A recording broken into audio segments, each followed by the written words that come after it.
Coming up next on Pedal the Springs, we're talking with the Southern Colorado Velo Cycling Club. Welcome and roll on into Pedal the Springs podcast, where we banter about all things biking in Colorado Springs and the Pikes Peak region.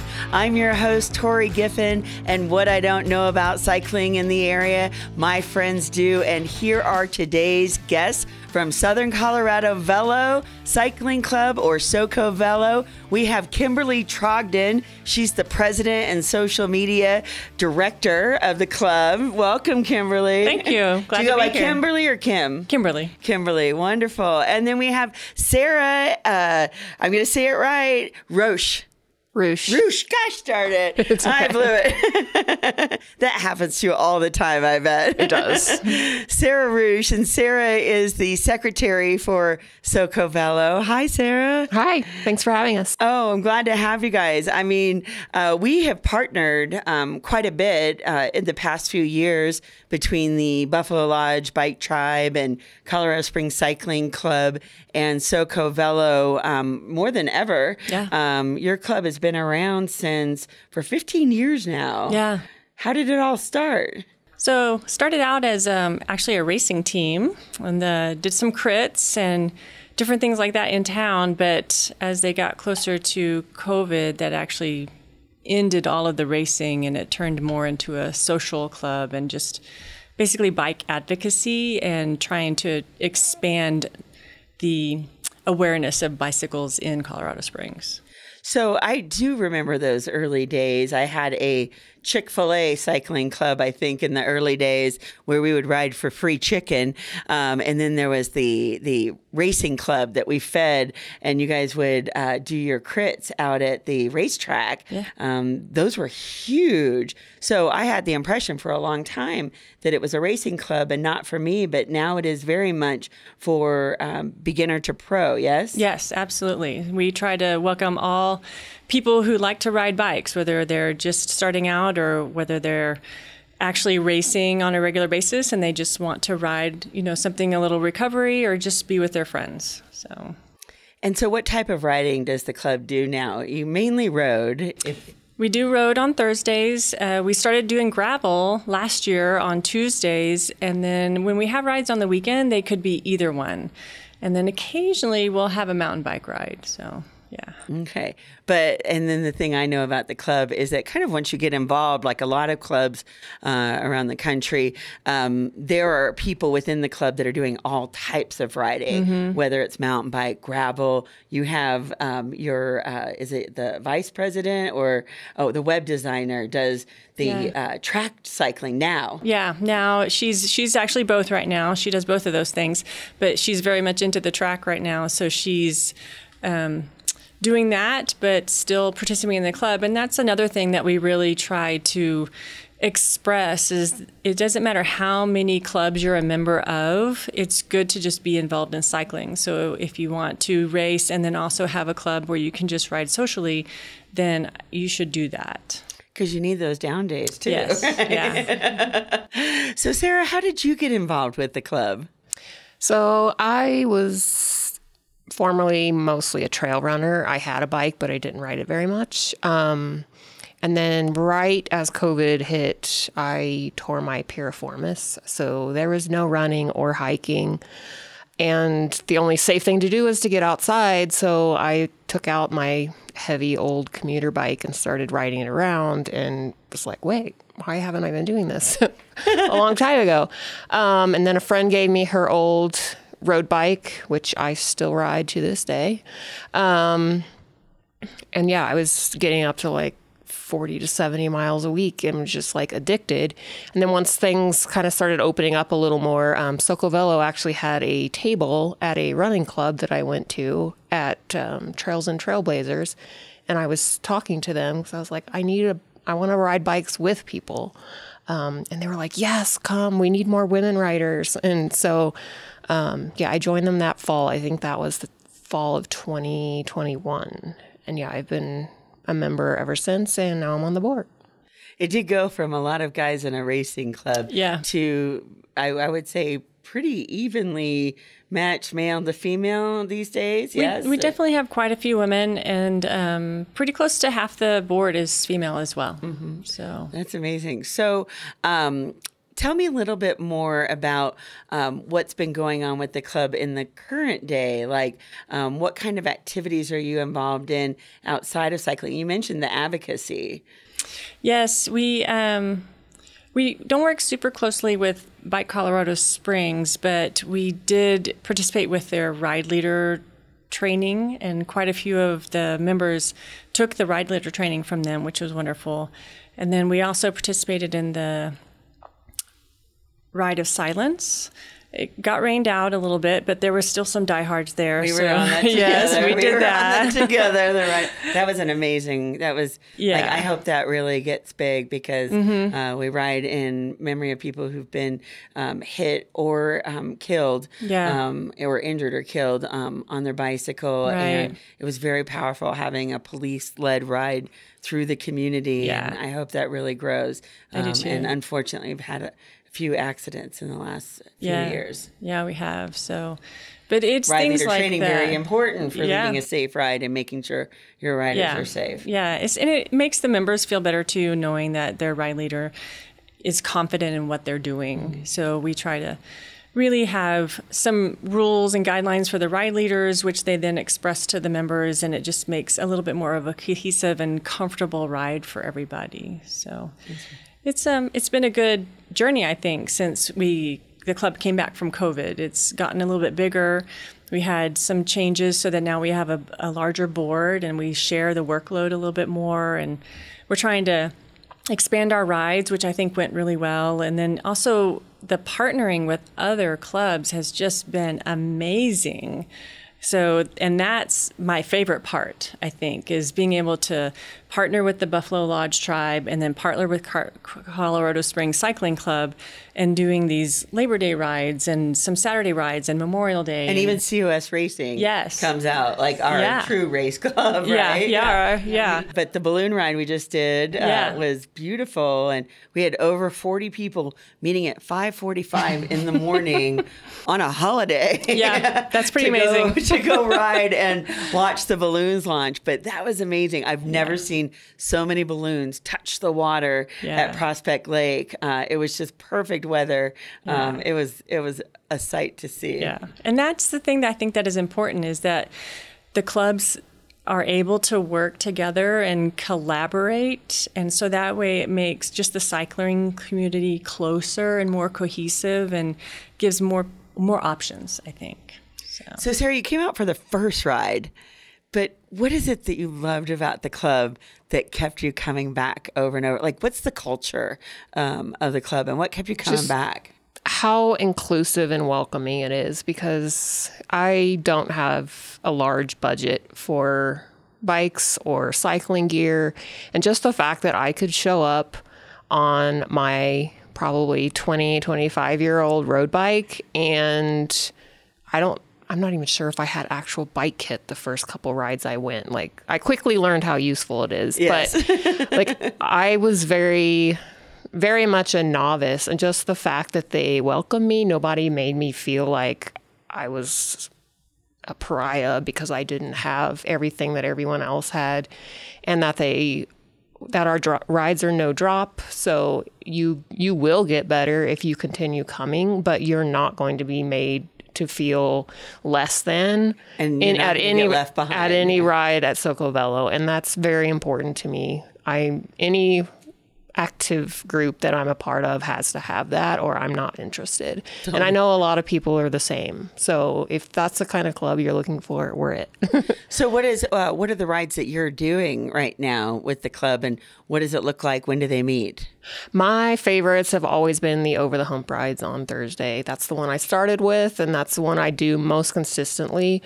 I did start gravel biking recently, so I do try to make those every now and then. And then, the weekend rides are always good too. But the Thursday ride has always been my staple. So what time do you show up? Where do you meet at? How long is it? The Thursday rides usually start from Criterium at 6 p.m. for most of the year. In April and in September, we move them to 5:30. And then Where do you park? You can park. There's a doctor's office lot kind of across the street that closes, and they let us park there. And then we're also encouraged to park at Furniture Row, which is like just kind of down the way from Criterium. Okay. And every now and then we'll have a social ride that might start at like Red Leg or something like that. But in general, they're from Criterium. Okay. Speaking of Criterium, did Criterium help start SOCO Velo? Or I have always seen SOCO Velo have their kickoff meetings and start their rides there. What's the connection? So they didn't help start SOCO Velo. In the beginning, there was a different sponsor bike shop, but that changed ownership. Things change over time, and the president back then approached Criterium, and they were willing to partner with us and become one of our main sponsors in order to help keep the club going, but then also to provide the shop with a club that they could direct people to say, hey, we have rides here as well. Because I think at the time, Criterium was also renting bikes.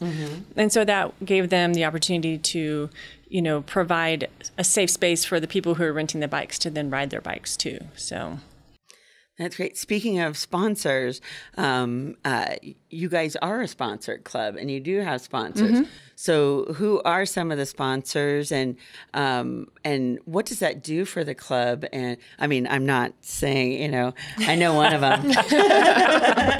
I know. I was going to say, you're testing my memory. Oh, wait, look at the back of her shirt. You can look at the back of this That's shirt. true. So we have Criterium on the sleeve. And then Buffalo Lodge is one of our main sponsors. Yeah. Yes. Then we also have Stewart's Remodel, Design, and Build, and they're also one of our main and longtime sponsors. And then we have Optometra, and we have Eon Studios. We're gonna find them. We're gonna find them. I think that's it for right now. So yeah, Eon Studios is actually, they are a t-shirt and design shop. Yeah. So they're a great shop, locally owned shop. Yes. They can do embroidery, they can do print, all that kind of stuff. And we've used them actually to do our shirts too. So yeah, we also have a couple other sponsors. We have the bakery that sponsors us, and then we also have a partnership with Twisted Spoke and Elevation Wheels. Okay. And so they were able to offer our club members discounts, as a partnership with them. So I ride no long distance ride without Twisted Spokes chamois cream and their CBD recovery cream. It's magical. I mean, I won't even use anything else anymore. It's great. It's good. Love them. So what does the sponsorships do for your club? And then what do they get? So the sponsorships help fund our club. And so we have different things throughout the year. One of them that we started was the holiday party in November. And we subsidize the price of that for the members, but then we're also able to invite the sponsors and pay for those tickets as well. So it helps fund the things that we try to give back to the members, and then have socials and have parties and things like that. So it's very helpful to have sponsors. And then they're on the jersey. And we try to advertise for them as well. So on our Facebook page, on our website, they're listed. We talk about them with club members. We have different things at the places that they own. So, at Buffalo Lodge, at Criterium, to bring the members there. So we try to keep it as equal as a, partnership as possible that we can. I think that's so important, because I've been, as somebody who runs a business, a lot of times you help sponsor and support different groups, and you never see any kind of other than that you're doing something good. A lot of groups aren't very good at, any kind of a give back, and you guys do a great job. I have the beautiful wood carved plaque in the Buffalo Lodge Bicycle Resort that has the sponsor, and got invited to the first Christmas dinner last year, which was at the Cliff House Yes. in Manitou. That was really beautiful. That was a fun event. You guys did a really nice, and you could see the warmth and the community of your club, and just the genuineness, and it definitely feels like family, but there was new and old members there and stuff, not cliquey, and not like this type of a person. And so I thought it was very opening and welcoming. And are you guys still looking for now you're already probably looking for sponsors for next year, right? We are, yes. So they can just go to the website and find out how to sponsor? Yes, because we actually have a sponsorship director on the board now. Okay. So when we absorbed the Bicycle Club in Woodland Park, yes, we invited those members as well to come join our club and to come join our board, so that way we could still have that perspective. And so one of those members, Helen, she's our sponsorship director. So contacting her is definitely a good way to get that ball rolling. Speaking of Woodland Park, tell me more about that partnership. You basically acquired or absorbed the Mountaintop Cycling Club. Right. So they were coming to a point where they were going to dissolve. They were having a little bit of trouble with finding, leadership, which is, I think, a trouble for all clubs. And one of our members was riding up there as well. And so he came and told us about it, told the board about it, and we met with the outgoing president and offered to absorb them as part or as a chapter of SOCO Velo under the SOCO Velo name. And they were happy to have that happen, because they still wanted to have rides and have the organization and have support, but they just couldn't do it by themselves anymore. So we did that, and I think it's gone pretty well. We do hold 2 or 3 rides every summer up there, and it's a good way to get out of Colorado Springs and go, explore some different roads up there. So it's been fun, both road and gravel up there. So yeah, that's great. Yeah, it probably wasn't. I mean, just to have your social media person and your web person just kind of add an extra ride in, is probably not. But that for them, was probably the network that they needed to help support it. Yeah, I think it's a brilliant idea, for clubs that are struggling, is to, instead of fold, is to find a club that can absorb, the club, and that you don't lose it and stuff. So that's amazing. I wanted to also talk about what are your plans for, are you guys doing anything different for next year at all? Well, since we do have a larger board and we don't want people to burn out, we have initiated elections for our board. So those are coming up actually the end of this year. And we're hoping it goes really well, so that way we can have some people rotate out and some new people rotate in with new ideas and fresh energy.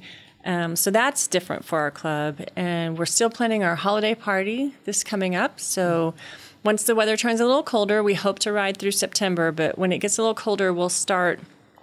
We're going to call them online rides this year, because not everyone has a Zwift or something similar. So we're going to do online rides where we're all connected together through audio, and you ride whatever you have. Okay. Yeah. So you could do Zwift, or you could just do a trainer or whatever, but we'll be all connected through the audio. So that's going to be a little different, and hopefully goes well to keep us together. We're going to continue our socials throughout the winter, because I think the problem with living in some place that has snow is that during the winter you feel like you lose touch with your cycling friends. And so we're trying to continue doing social and happy hours every month, so that way you can get together, you can bring your significant other, you can bring your kids, it doesn't matter. And we just have that time together so we can still socialize and talk about our upcoming year and get excited and, catch up. So that's exciting. So what has been do you have a ride that you've done this year, Sarah, with the club that's been your favorite place to go, or your favorite ride that you've done? Or if not a favorite ride this year, what is your favorite place to ride in the Springs for those that might be coming to the Springs or looking for a club to join? I we do this route a lot on our Thursday rides, but just where we start from Criterium and end up coming and riding downtown, usually the bike lane on Cascade, and then either go down through Old Colorado City and then up through Garden of the Gods. There's just always, it's such a beautiful ride, and we get to show everyone that we do use the bike lanes on Cascade. Do use the bike lane. There's actually a Strava segment called "I don't see anyone using these bike lanes," and every time I'm on it, I'm like, I did. So those are always just, and sometimes that kind of route could be intimidating to someone if they don't ride with the group. But when you ride it with a group and you're like, wow, we do have some pretty cool bike infrastructure here. I just got to get out and do it. Have you guys ridden the new connector? Yes, that's also going to be a new favorite. Oh, it's to loop. We just rode that to get out to Memorial Park for the balloon. It made festival. it so we much just easier. Met at the Legacy Loop Trailhead. We went across the Pop Cycle Bridge, and then we took the Templeton Gap Trail up to the Middle Shooks Run Trail, and then that Spit-It. We just hopped right off onto the road for a short segment up to Costilla. You should hear local bicyclists talk about the roads, like everybody knows. But and then we came back that way and right into the park. It was amazing. But now that really connects so many different trails and stuff together. So, you can go all the way up, and you connect with. I believe at some point you can also run over and connect to the Rock Island. I think you take that Hancock. Is that? I think so. Hancock, and you can get over to the Rock Island. You can go straight from the Popsicle Bridge all the way out to Powers now without getting on any roads. Isn't that amazing? That's nice. That's excited. Amazing. What else do you think that people would be interested in hearing about the club? Like, tell me your favorite ride first, actually.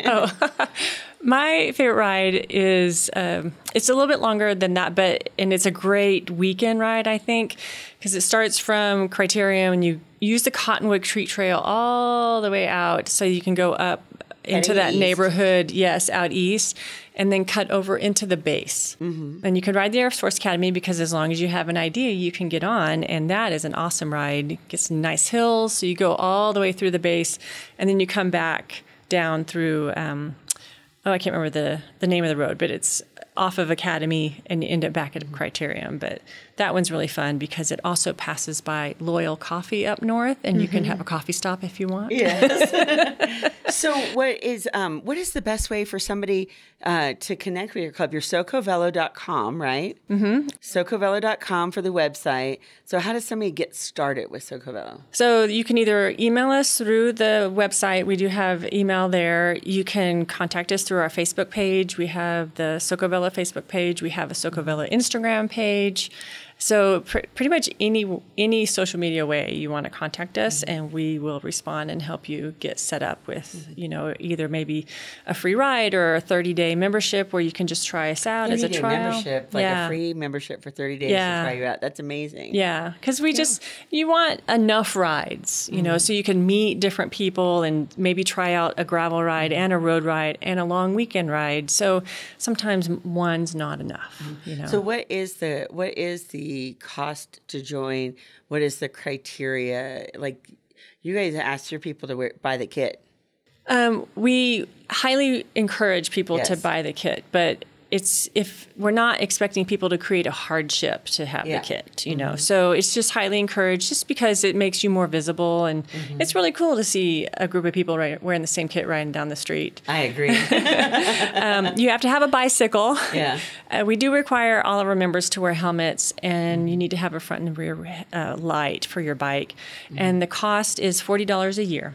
So, and we do have insurance for our club members during group rides. Yes. So that way, if something does happen, which we hope never does, then, we do have that insurance as well. So it's a nice thing to have, in the back of your mind that I'm riding with safe people, and if something does happen, I'm covered. That's great. So I know that my friend Terry listens to my podcast when they come out. He's an avid listener of the Pedal the Springs. And so let's just talk about some of the characters in the club. Let's like just some of the friendships you formed, or like tell me about some of the people in the club or the characters and the friendships you formed.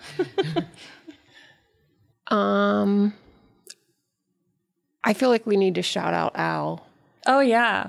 Al is in his 80s. He rides with our club in the summer, and then every winter he goes to Arizona and he continues to ride. I think he rides 10,000 miles a year. It's insane. He is so strong. He's as strong as our strongest young rider. That's incredible. And he's amazing. So and coming from the Flatlands. Yeah. So he goes back and forth every year, and he's probably I think our oldest member. Mm-hmm. Yeah. But also the most consistent usually. He comes to a lot of our Thursday rides, and he'll be our sweep and make sure everybody's okay and knows the route. Yeah. And he's just awesome. Yeah. I've ridden with Now. We actually rode across Iowa one year, and she's just like a dynamo. Oh, she is. She so is. She's strong. amazing. And I mean, she's really gotten into the track cycling now. And so do you know if that spawned any other track cyclists in your club at all? I don't think so. I know we do have the spouse of a track cyclist in our club, Kevin. And he rides track a little bit too, I do believe. So, yeah. So we have the Velodrome here in Colorado Springs where they've actually now opened it up for public use. And so anybody can kind of go and try it on specific days and times and stuff. And it's fun. Try something new. It's really fun. The club actually several years ago did a learn the track thing, so you could sign up, and then the club went and they did a lesson so that we could all ride the track bikes, and it was a lot of fun. So yeah, I'm glad it's open for the public again. Any other big personalities or people that like just really are memorable with the club? Because I couldn't pack them all in the room. Right. So you get to tell their story. I think all of our members are great. I mean, we have people who really like gravel and they show up for gravel, and we have a very young rider. Yes. I'm going to mess up her name, so I probably would too. Okay. But she's 14, and she did all the loops of the 719 ride recently in her SOCO Velo kit, and she's amazing. She's probably on to do great cycling things. She's a mountain biker and does racing and gravel racing, and so her and her dad joined the club so that she would have some faster riders to be able to ride with as well. So it's really exciting when she shows up for the rides, and she blows us all away. And then I probably shout out Chris too, who leads our Thursday He's night. been leading our Thursday night rides for a long time. He's always got Is Chris the good one that's routes. been like with the club forever? Yeah. Yes. Like since the beginning. Yeah. He's awesome. So, we really appreciate that he leads the Thursday night ride. So They're always fun. He always gets us back at the right time. Yeah. And he's really been critical in initiating the ride socials as well. So, because we'll usually have him on a Thursday after one of his rides. So he'll shorten the ride so that way we can maybe start at Red Leg or someplace and have a quick ride, but then have that time together afterwards so we can sit and chat and enjoy each other. So yeah, he's been really good about that. That sounds great. Well, it's been awesome having you in studio today. Thank you, ladies. Thank you. Thank you. Like, get out and ride with SOCO Velo. And be sure to check out the show notes for links we mentioned in this episode, and hit that subscribe button if you haven't already. Also, be sure to check out the other fine podcasts at Studio809podcast.com, your local voices in the Pikes Peak region. The Pedal the Springs podcast is produced by Studio 809 and recorded at the Next Us, a professional cooperative environment for small businesses in downtown Colorado Springs. The Pedal the Springs podcast on Studio 809 is brought to you by the Buffalo Lodge Bicycle Resort, the only bicycle-themed lodging and must-stay for cyclists in Colorado. Check us out at bicycleresort.com for more information.